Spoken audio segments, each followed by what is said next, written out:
Hujambo na karibu tena katika madarasa yetu haya ya kuweza kufundishana namna gani ya kuweza kutengeneza vipodozi vya aina mbalimbali. Hivi leo nakuletea baadhi tu, naposema baadhi ni baadhi tu ya shuhuda za watu ambao tayari nimeshakwisha kuwafundisha na tayari wanafanya vizuri sana sokoni. Raha chakula, ule chakula, upike chakula kitamu na mtu akishuhudie. Na raha ya fundisha watu ili baadaye waje watoe ushuhuda kwamba hakika ulichotufundisha hakika kina matokeo mazuri sana kwa watumiaji. Binafsi mimi ninapofundishaga mtu natamani mfundishe na akafanye vizuri sana sokoni. Furaha yangu mimi ni kuona unafanya vizuri sokoni na kufundisha bidhaa ambayo ina matokeo mazuri sana sokoni. Sifundishi kwa kubahatisha.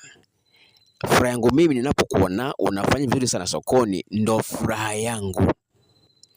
Nakupa formula ambayo inaenda kuleta matokeo sana kwa wale wanaotumia. Unapotengeneza lotion, na hakikisha kwamba lotion yako inaleta matokeo mazuri kwa wanaotumia. Unapotengeneza serum, na hakikisha kwamba serum yako unapoenda kuiweka kwa watumiaji wanaitumia na wanaleta matokeo mazuri. Ninapokufundisha scrub, na hakikisha kwamba wale wote wateja wako utakaenda kuwapelekea wapate matokeo mazuri. Nitakapokufundisha mafuta ya nywele ya maji ama mgando, ni lazima kwamba nihakikishe kwamba wale wanaenda kutumia wakakupe matokeo. Najua kwamba pesa unayoitoa ni pesa ambayo yamkini ungeenda kuifanyia katika matumizi mengine, lakini unaileta kwangu ili nikufundishe. Huwa naogopa sana kwamba nimekula fedha ya mtu ama nimechukua pesa ya mtu alafu nimpe formula ya magumashi.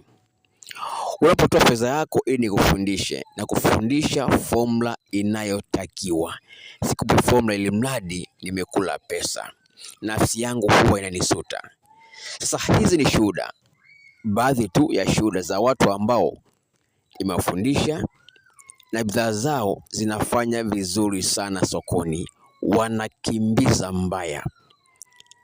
Kama na wewe unatamani kujifunza namna gani ya kuweza kutengeneza vipodozi, uzuri mimi nafundisha vipodozi vya aina mbalimbali. Nitakufundisha serum, nitakufundisha lotion, nitakufundisha body cream, nitakufundisha scrub, nitakufundisha, yani tuseme kwamba